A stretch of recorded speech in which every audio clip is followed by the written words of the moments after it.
Welcome back, student. So today I will discuss the differences between mixtures and compounds. So earlier we have learned the mixtures and compounds.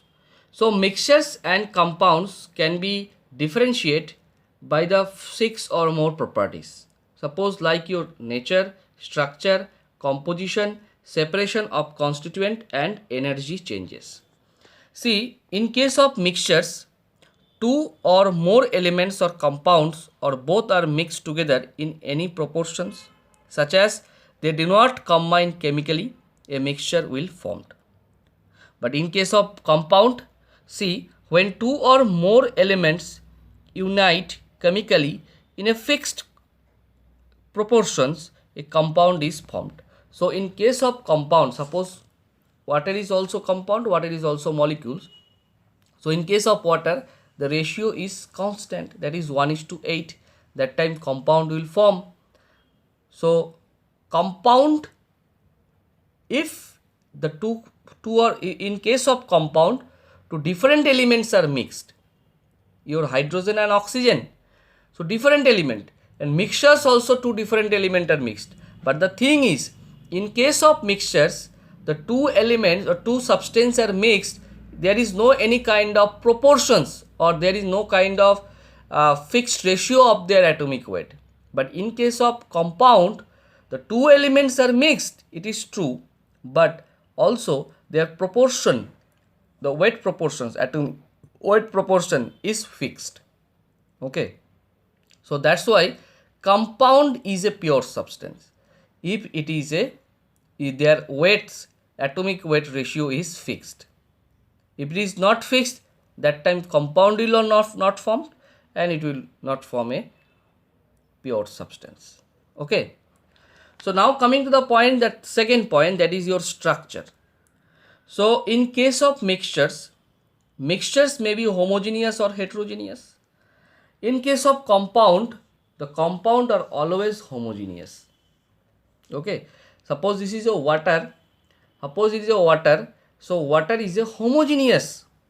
Hydrogen oxygen particles are completely mixed with each other, it is a homogeneous. See, in case of mixtures, mixtures is a homogeneous or a heterogeneous. Like your, if you mixed with sand and water, that time it is a heterogeneous mixtures.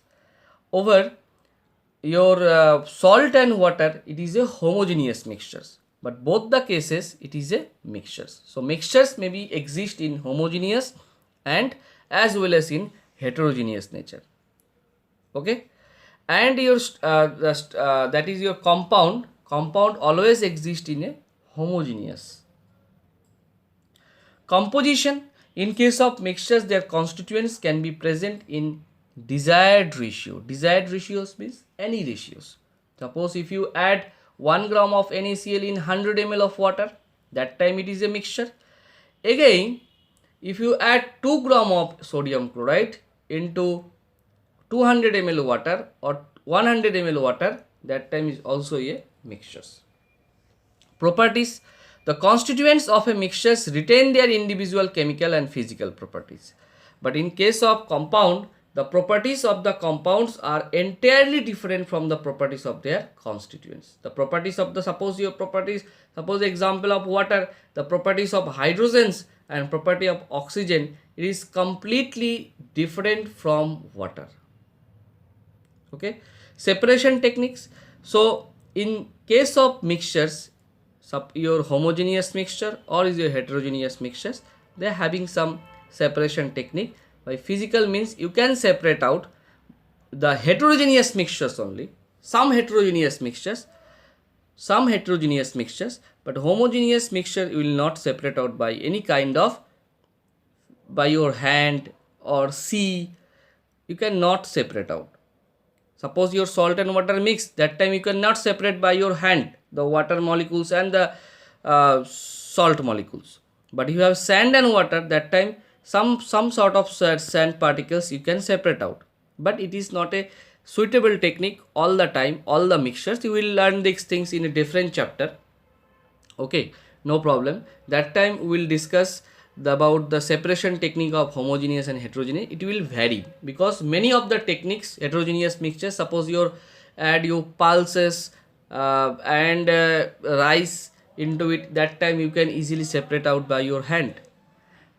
But suppose some sort of example of, suppose you kerosene oil and water, that time we will not separate out the kerosene oil and water by your hand. So some of the properties is there in case of heterogeneous as well as the homogeneous mixtures.